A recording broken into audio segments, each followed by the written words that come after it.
A continuación será doña Araceli García Martínez, que es doctora en Biología Molecular y Genética, docente de la Universidad de Córdoba y tiene una amplia trayectoria en investigación biomédica.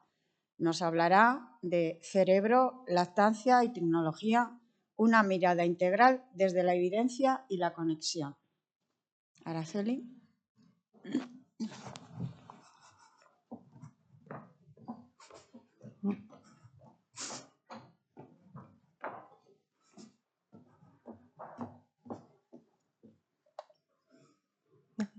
Me falta la ahora. Bueno, buenos días a todas y a todos y en primer lugar agradecer al comité organizador el que me haya invitado a dar esta charla que espero que resulte interesante. Si yo tuviera la influencia sobre la hada madrina, aquella que se supone preside el nacimiento de todos los niños y niñas, le pediría que le concediera a cada niño de este mundo el don del sentido del asombro, tan indestructible que le durara toda la vida. ¿Y por qué os cuento esto? Porque esta charla trata de asombrarnos ante la sabiduría evolutiva de nuestro cuerpo, de entender que todo eso que sentimos y experimentamos las madres tiene una explicación, tiene un para qué, que no estamos locas, que estamos conectadas con un proceso fascinante y milenario, ¿no? Es normal todo ese torbellino de emociones que sentimos durante el embarazo o el posparto, porque a veces sentimos que nadie nos entiende. Bueno, hoy pretendo poner palabras a todo eso que transitamos las madres y a descubrir que la ciencia respalda nuestra experiencia. Pero antes tengo que irme un poquito hacia atrás, ¿no? La maternidad ha sido invisibilizada y controlada por estructuras de poder que menospreciaron la capacidad de dar vida de las mujeres. Y ya desde la Inquisición y mucho antes, hasta la medicalización extrema del parto, las madres han sido despojadas de su autonomía y confianza. Y desgraciadamente todo este panorama ha perpetuado la violencia obstétrica que a día de hoy sigue siendo un problema a nivel mundial. Y aparte de todo este contexto histórico, cuando te conviertes en madre, y como también han recalcado algunos compañeros en las ponencias anteriores, tenemos que sumarle los juicios, las opiniones no pedidas, la educación que recibimos desde niñas por el hecho de ser mujeres en relación a la culpa, al no merecimiento, al sacrificio, las falsas expectativas sobre la maternidad, los modelos distorsionados que vemos en redes sociales y medios de comunicación y la presión constante por un físico y una belleza dentro de unos cánones establecidos por el patriarcado y un largo etcétera. En este contexto, la maternidad es mucho más compleja. Por eso creo que poner palabras a todo eso que vivimos y transitamos las madres hace que se viva de una manera diferente. Y estos temas no solo deberían interesar a las que somos madres, sino a todo el mundo, ¿no? Creo que no hay nada más universal que la maternidad, porque como diría Adrienne Rich, todo el mundo nace de mujer. Pues bien, el cuerpo de una madre se adapta de manera increíble, desde la creación de la placenta hasta los cambios en el cerebro. Hasta hace poco no se sabía que el cerebro de las madres se transforma en un proceso llamado matrescencia que implica tanto cambios biológicos como cambios identitarios. Dentro del cerebro tenemos diferentes regiones que no actúan de manera independiente, sino que están conectadas. Los procesos son mucho más complejos, yo lo voy a simplificar, pero dentro de las regiones más primitivas del cerebro, aquellas que gestionan todos los aspectos más instintivos e inconscientes y que están estrechamente relacionadas con el cerebro materno, tenemos al hipotálamo, ¿no? El hipotálamo se encarga de mantener nuestro bienestar corporal, regular nuestra temperatura corporal, presión arterial, pero cuando nace el bebé es como que amplía su radar y también se implica en mantener ese bienestar corporal del bebé. La amígdala es la señal de alarma, la que nos hace reaccionar de manera rápida, automática ante los estímulos de nuestro bebé y también está implicada en grabar todos esos momentos emocionales tan importantes como puede ser el parto. El núcleo accumbens básicamente es el que hace que nos enamoremos del bebé y queramos cuidarle, ¿no? La red atencional ventral es la que permite que el bebé no secuestre la atención. Por eso a veces es tan difícil mantener una conversación con una amiga cuando tienes a tu bebé alrededor, sobre todo si se desplazan porque intentan matarse constantemente. Y la red neuronal por defecto, esta es una red más compleja, está implicada en la divagación, en la reflexión sobre uno mismo, sobre una misma, en las interacciones sociales, ¿no? Y curiosamente es una de las que más cambia en el proceso de la maternidad. Pues bien, aquí os tengo que presentar, aunque a lo mejor ya la conocéis, a Susana Carmona, una psicóloga clínica doctorada en neurociencia e investigadora principal del grupo neuromaternal del Instituto de Investigación Sanitaria Gregorio Marañón. Sí. Ella y 2 de sus compañeras en el año 2008 se dieron cuenta de que no habían estudios sobre si el cerebro de las mujeres cambia durante el embarazo. Nada raro sabiendo el sesgo de género en la investigación biomédica que llevamos arrastrando siglos, ¿no? Pero sí habían en modelos animales, así que decidieron desarrollar un proyecto de investigación que duró 9 años hasta que los primeros resultados salieron a la luz y fueron unos hallazgos revolucionarios. Lo que hicieron fue comparar el cerebro con la técnica de resonancia magnética nuclear de mujeres antes y después del embarazo con sus respectivos grupos control. Y lo que vieron es que el cerebro de las embarazadas cambia profundamente a nivel estructural. Concretamente, se produce una reducción en el volumen cerebral de determinadas regiones cerebrales, como esta red neuronal por defecto que comentaba, que está implicada en la divagación, en la reflexión sobre uno mismo, en el autoconcepto, ¿no? Y en un estudio posterior vieron que estos cambios duraban al menos hasta los 6 años posparto y que parecían facilitar la conducta materna. En modelos animales hay estudios muy interesantes, como este publicado en Science en 2023. Sabemos que las ratas, cuando no son madres, en general tienden a ignorar a las crías de otras ratas o incluso a atacarlas. Pero cuando una rata se queda embarazada, empiezan a ocurrir una serie de mecanismos en su cerebro que la preparan para cuidar a estas crías. Concretamente hay una región en el hipotálamo que es el área preóptica medial, que es rica en receptores como la oxitocina, prolactina y estrógenos, que son hormonas muy importantes durante el embarazo. Lo que ocurre es que los niveles altos de progesterona durante el embarazo impiden que estas otras 3 hormonas se unan a sus receptores. Pero hacia el final del embarazo, cuando los niveles de progesterona caen, la oxitocina, prolactina y estrógenos se unen a sus receptores en este área, como si metiéramos una llave en una cerradura y se abren las puertas a esta conducta materna, ¿no? La rata ya empieza a desarrollar esta conducta. Y aquí tiene un papel protagonista unas neuronas que se llaman neuronas de galanina, que estas neuronas son las que se activan y permiten esta conducta. Lo que se ha visto en modelos animales, en experimentos, es que cuando se desactivan de manera artificial estas neuronas en las ratas madre, desaparece por completo la conducta materna.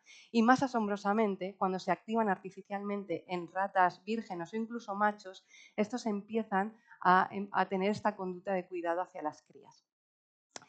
Pues bien, todos estos cambios a nivel estructural en el cerebro se pueden dar porque la maternidad implica un periodo de gran neuroplasticidad. El cerebro cambia, se reorganiza, se adapta, crea nuevas conexiones neuronales. Y aquí tienen un papel principal las hormonas esteroideas, que son las que pueden atravesar la barrera hematoencefálica, llegar al cerebro y hacer todos estos cambios. ¿Cuáles son? Las hormonas sexuales como estrógenos y progesterona. También la oxitocina y prolactina, pero a día de hoy no se sabe muy bien qué mecanismos utilizan ni cómo llegan al cerebro. ¿Y qué otro periodo nos recuerda un momento de cambios en la identidad, en el autoconcepto, niveles altos de hormonas sexuales? La adolescencia. Entonces, el equipo de Susana Carmona lo que hizo es otro nuevo estudio para ver si los cambios que ocurren en la adolescencia a nivel cerebral son iguales que los que ocurren en la maternidad. Para eso compararon el cerebro de niñas antes y después de la adolescencia, de mujeres antes y después del embarazo, con sus respectivos grupos control. Y efectivamente, ambos procesos, ¿no? Hay unos cambios cerebrales como que coinciden, como es una reducción en el volumen de la sustancia gris, una reducción en el área de grosor cortical y un aplanamiento de la corteza cerebral. Y como dice Susana Carmona, ambos procesos, tanto el de convertirse en adulta como el de convertirse en madre, son procesos de redefinir el yo, de readaptar nuestra identidad, de cambios corporales, de encajar en la sociedad con nuestro nuevo autoconcepto. Son procesos de ambivalencia, de mayor vulnerabilidad mental, son universales y son irreversibles. Entonces, ¿esto es para toda la vida? Pues prácticamente sí. Durante los 2 primeros años posparto, esta reducción en el volumen del cerebro se mantiene, salvo una pequeña región que empieza como a generar nuevas conexiones, que es el hipocampo izquierdo, que curiosamente está implicado en el aprendizaje.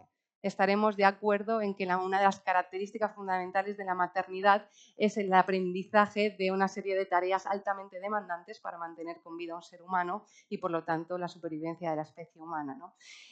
Además, por eso pedirnos que volvamos a ser las mismas de antes, que hacer como si no hubiera pasado nada o que nuestra escala de prioridades sea la misma, es que es imposible. Somos una versión mejorada de nosotras mismas, una versión 2.0, que no nos hagan creer lo contrario, porque que ocurra una reducción en el volumen cerebral no implica algo negativo, todo lo contrario. De hecho, hay estudios que demuestran que el cerebro de las madres se mantiene más tiempo joven y además existe una asociación entre la maternidad y la creatividad. todos estos cambios cerebrales implican un aumento de la conexión, de la empatía, que se asocian de manera indirecta con la creatividad. El hecho de crear espacios de juego artísticos para nuestros hijos e hijas potencian la creatividad. Además, tenemos más capacidad de innovar, de resiliencia, de adaptarnos a imprevistos y de gestionar emocionalmente a nuestros bebés. Y este es uno de los últimos estudios de Susana Carmona. Aquí lo que han visto son los cambios en el cerebro de las madres según la experiencia de parto y los síntomas de depresión. Concretamente se han visto que ocurren cambios en el hipocampo y en la amígdala. Y esto es para recalcar la importancia del proceso del nacimiento, ¿no? Porque al final se está viendo, ¿no?, que tiene una influencia, luego lo veré a continuación más en detalle, pero de momento se está viendo, por ejemplo, que cambian estas estructuras. Entonces hemos visto que el cerebro de las madres cambia desde la gestación para prepararse para cuidar y proteger a los bebés, pero esto no es algo aislado. El cuerpo y la mente de una madre va a seguir impactando en el cuerpo del bebé, por ejemplo, a través de la lactancia materna. La lactancia materna no es solo nutrición, es un diálogo biológico entre madre y bebé. No solo se transmiten nutrientes, sino que se transmiten señales bioquímicas capaces de modificar la expresión de los genes del bebé. Y aquí es donde entra la epigenética. Me gusta explicar primero qué es la epigenética, qué son los procesos epigenéticos y en qué se diferencian de los procesos genéticos con la metáfora de la música. Como vemos en esta partitura, las notas que conforman la partitura serían, ¿no?, la melodía, al igual que los nucleótidos forman la secuencia de ADN. Si cambiamos una nota por otra, vamos a cambiar la melodía, al igual que si cambiamos un nucleótido por otro, va a cambiar la secuencia de ADN. Esto es lo que conocemos como mutaciones, que son modificaciones genéticas. Pero en la partitura también tenemos otros elementos que nos indican cómo interpretar esa partitura sin cambiar la melodía, cuando tenemos que tocar más fuerte, más suave, incluso cuando hay un silencio. En el ADN, estos cambios son los cambios epigenéticos, nos van a cambiar la manera en que se expresan los genes sin modificar la secuencia de ADN. Y antes de continuar con la epigenética de la lactancia materna en sí, decir que la ciencia cada vez está viendo la importancia, como decía, de la vida intrauterina y de la forma de nacer en el desarrollo neurológico, emocional, físico del ser humano. Hay ahora muchos estudios sobre, por ejemplo, el estrés o la alimentación durante el embarazo y cómo eso puede influir en los genes del bebé. Pero aquí quiero hacer dos puntualizaciones, ¿no? La primera, que queda muchísimo más por investigar para sacar conclusiones claras, ¿no? Hay resultados muy interesantes, pero obviamente se necesita mucho más. También que la ciencia en casi todo es multifactorial, no podemos basarnos solo en lo biológico porque cada madre tiene un contexto, una situación y eso también va a tener una influencia. Y el segundo punto, ¿no?, es que esta información no es para culpabilizar más a las madres, que ya bastante tenemos, sino para darle de nuevo la importancia que tiene al proceso, ¿no? Por ejemplo, como comentaba el doctor Rafael Arroyo con el tema de la baja durante el embarazo, ¿no? Muchas mujeres sintiéndose mal o teniendo que justificar una sintomatología grave para poder coger esa baja, cuando todas deberíamos tener el derecho de cogerla por el simple hecho de querer vivir el embarazo de determinada forma y más sabiendo la evidencia que hay sobre las repercusiones que tiene luego tanto en la madre como en el bebé. Dicho esto, comentaros esta revisión que me parece muy interesante de 2023. Aquí recogen la evidencia sobre los cambios genéticos y epigenéticos en el sistema de la oxitocina y cómo esto repercute en la conducta materna y en el bebé, ¿no? Por ejemplo, se ha visto que según el cuidado que reciben los bebés, va a verse afectado, se va a ver metilado el receptor de la oxitocina en estos niños y niñas. Es decir, en cómo se expresa este receptor y por lo tanto van a haber diferencias en cómo se relacionen luego con otras personas. También se ha visto que según el estrés, cómo se expresa el gen de la oxitocina en las embarazadas, se asocia a cómo van a cuidar, el tipo de cuidado que van a tener ejercer sobre sus bebés. Por ejemplo, se ha visto que aquellas embarazadas que tienen más metilado el gen de la oxitocina, es decir, menos expresado, van a tener una conducta de cuidado más intrusiva, más ansiosa con respecto a los bebés. Y también se ha visto una asociación entre el estado, ¿no?, cómo se expresen estos genes en relación a la depresión posparto. Pero no solo el estrés de la madre, ¿no?, también el estrés que puede sufrir un bebé tras el nacimiento. Este es un estudio publicado en Epigenetics en 2022. Aquí lo que han visto es que los bebés prematuros que han sido ingresados en UCI neonatal, pues se ve alterado la expresión del receptor de los glucocorticoides, ¿no? Un glucocorticoide como el cortisol, que es la hormona del estrés. Concretamente se ha visto que esos bebés prematuros en UCI neonatal, que además han sufrido procesos dolorosos, tienen menos expresado este receptor y que esto mantenido en el tiempo puede afectar a áreas del cerebro ricas en estos receptores y por lo tanto tener implicaciones emocionales a corto, medio y largo plazo. Y aquí el mensaje importante, ¿no?, de todo esto, y que también se está demostrando, es que un cuidado de calidad posterior es capaz de revertir todos estos cambios, porque si algo sabemos de la epigenética es que es reversible, ¿no? Y aquí recalco el mensaje tan valioso de la doctora Carmen Payás con respecto al método Madre Canguro, que al final también es una de las formas de poder revertir todas estas marcas epigenéticas. Y ya entrando a lo que es la epigenética de la lactancia materna, este es un estudio también publicado en 2022 sobre los resultados de un ensayo clínico. Aquí lo que hicieron fue analizar, a partir de la saliva de bebés, de 143 bebés con bajo peso al nacer, el estado de metilación de ciertos genes, es decir, cómo estaban expresados esos genes, y se les hizo a estos bebés un seguimiento de 5 años. Lo que se vio es que aquellos bebés que habían consumido más porcentaje de leche materna al nacer tenían luego mayor expresión, es decir, los genes más activos, genes relacionados con la neurogénesis. Y aquí hay un elemento que me parece fascinante, ¿no?, que son los microRNAs. Los microRNAs son pequeños fragmentos de RNA que no van a dar lugar a proteínas, sino que tienen otra función. Su función es la de regular la expresión de los genes. Se ha visto que la leche materna contiene multitud de estos microRNAs que viajan dentro de estas vesículas, que son exosomas, que los protegen de la digestión del bebé. Es decir, el bebé va a tomar leche materna, estos exosomas van a atravesar la barrera intestinal, van a llegar a la sangre, se van a diseminar por todo el cuerpo, van a llegar a todos los órganos y tejidos, incluido el cerebro, y ahí van a liberar este contenido, estos microRNAs que van a ir regulando los genes del bebé. Pues bien, hay un estudio muy interesante publicado en 2021 que se vio, compararon dos grupos de madres, aquellas que habían tenido mucho estrés durante el embarazo y también en su vida, ¿no?, con la composición de microRNAs en leche materna una vez había nacido el bebé. Vieron que aquellas madres con mucho más estrés tenían luego en leche materna niveles mucho más altos de 4 microRNAs concretamente. Esto implicaba que estos microRNAs estaban silenciando o disminuyendo la expresión de genes que participaban en el metabolismo de los ácidos grasos, en la regulación del sistema inmunitario y, de nuevo, en la neurogénesis. Existen multitud de estudios, no me da tiempo obviamente para repasarlos todos, simplemente decir que además los microRNAs se utilizan como biomarcadores, por ejemplo, en patologías como el cáncer, ¿no?, y quizá esto abre las puertas a que puedan ser utilizados a partir de leche materna para quizá diagnosticar determinadas patologías durante el embarazo y el posparto de manera precoz, ¿no? Y que al final comprender los procesos fisiológicos va a ayudar a entender mejor los procesos patológicos. Esto se ha visto, por ejemplo, con el estudio de la placenta. Gracias a investigar la placenta se ha descubierto que uno de los mecanismos que utiliza la placenta para evitar que el sistema inmunitario de la madre ataque al bebé es el mismo que han copiado las células cancerígenas para evadir al sistema inmunitario y poder proliferar, ¿no? Y hasta aquí un poco el contenido más divulgativo, más para asombrarnos, ¿no?, sobre estos cambios en el cuerpo de las madres, sobre estas funciones que se están descubriendo de la leche materna. Pero me pidieron también hablar de lo que son redes sociales, inteligencia artificial, ¿no?, en el mundo de la lactancia materna, de la maternidad. Yo siempre he pensado que los resultados científicos no pueden quedar solo en entornos académicos, tienen que llegar a la sociedad de manera fácil y accesible, ¿no? Por eso siempre he hecho divulgación científica desde que comencé mi carrera investigadora. Y desde que me convertí en madre y cambié un poco mi rumbo profesional, decidí lo primero crear una cuenta de divulgación científica en temas de maternidad. ¿Por qué? Porque ¿dónde buscan las madres la información? En primer lugar, a las 3 de la mañana cuando estás sobrepasada y tienes una duda, en Internet, en las redes sociales. Esto es una realidad.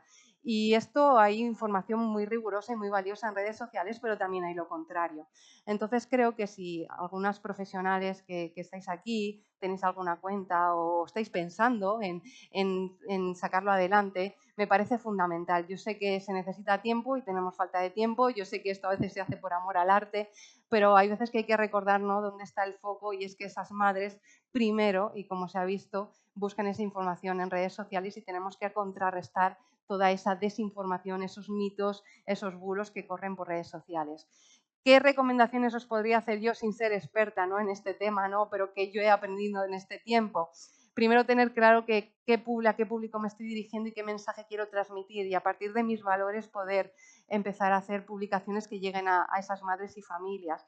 También formarme, porque no todas sabemos cómo funcionan las redes sociales. Yo aquí os pongo un ejemplo de formación, Up and Roll. No tengo ningún tipo de colaboración con este curso, simplemente lo he hecho y me ha encantado. Y luego planificar y automatizar. Cuando tenemos falta de tiempo, necesitamos también buscar nuestra forma de hacerlo de la manera que nos permita, ¿no?, hacerlo en el menor tiempo posible. Yo empecé con una libreta, luego me pasé a un Excel y ahora utilizo Notion porque me permite tener mis ideas de contenido que luego quiero publicar con un calendario y tener cierto orden. Hay aplicaciones que me permiten programar, como Metricool, hay muchas otras donde tú te programas lo que quieres publicar y te olvidas un poco, ¿no? Y luego la inteligencia artificial. Es útil, por supuesto, pero aquí tengo sentimientos de ambivalencia, porque si vuelvo al inicio de mi charla, a este sentido del asombro, de la curiosidad, de la creatividad, pues bueno, la inteligencia artificial ahí está haciendo un poco de daño y ya se está viendo las repercusiones que tiene a nivel cerebral en la utilización de esto, ¿no? Obviamente hay que utilizarlo con responsabilidad y puede ayudarnos, ¿no?, para facilitarnos el trabajo. Hay inteligencias artificiales muy útiles como Medisummary, que lo que hace es que tú subes artículos científicos en inglés y te los traduce y te hace un resumen y, bueno, esto te puede facilitar, ¿no?, la búsqueda. Al final es empezar, probar, ir cambiando y de nuevo recordar que al final somos la forma en la que muchas veces esa información llega a las madres y a las familias, y creo que también es nuestra responsabilidad como profesionales el poder aportar también esta información de rigor en los medios que son los que más consumen prácticamente todo el mundo, ¿no? Aquí he recogido unas cuentas que considero que son rigurosas, que son de calidad y que hablan mucho de lactancia materna, por si le tenéis que decir a alguna madre, bueno, si tienes que buscarlo a las 3 de la mañana en Instagram, pues por lo menos búscalo en estos sitios que seguro que te vas a llevar información de calidad. Os dejo que hagáis la foto, que he visto que de repente han sacado todos los móviles. Bueno, la primera es la mía, voy a hacer un poco de publicidad. Y ya las conclusiones, ¿no?, de la ponencia. En primer lugar, que recuperemos el sentido del asombro. En una era marcada por la inmediatez y la distracción constante, vale la pena volver a maravillarnos con los procesos fundamentales de la vida. Que la maternidad es un acto revolucionario. En un contexto social que a menudo invisibiliza, sobrecarga e idealiza la maternidad, reivindicar su importancia es una forma de resistencia. Que sin ciencia no hay futuro. Bueno, futuro sí que hay, pero este va a ser más triste, más desesperanzador y más aburrido también. El conocimiento científico no puede ser un lujo ni algo accesorio. Debe estar en el centro de las decisiones que tomamos como sociedad. Que la leche materna es conocimiento, es respaldo y es poder. Conocer lo que la ciencia ha descubierto sobre la leche materna no significa imponer una forma de criar, sino ofrecer herramientas. Comprender sus funciones puede empoderar a las madres que desean amamantar y, a su vez, protegerlas frente a presiones culturales, desinformación o intereses comerciales. Y, por último, una reflexión, ¿no?, hacia dónde vamos como humanidad. Si dejamos de proteger, promover y acompañar procesos tan esenciales como la lactancia materna y viendo las funciones que se están descubriendo que tiene, ¿cómo afectará esto al desarrollo cerebral, emocional y social de las próximas generaciones? Si a esto le sumamos el uso excesivo de pantallas, la medicalización de la infancia y una creciente desconexión con lo corporal y lo relacional, ¿qué tipo de humanidad estamos moldeando? Quizás, si cultiváramos como sociedad la sensibilidad y la empatía que la biología nos regala al convertirnos en madres y padres, no podría ser posible que en pleno siglo XXI sigan existiendo guerras, desplazamientos forzados y genocidios. Muchas gracias.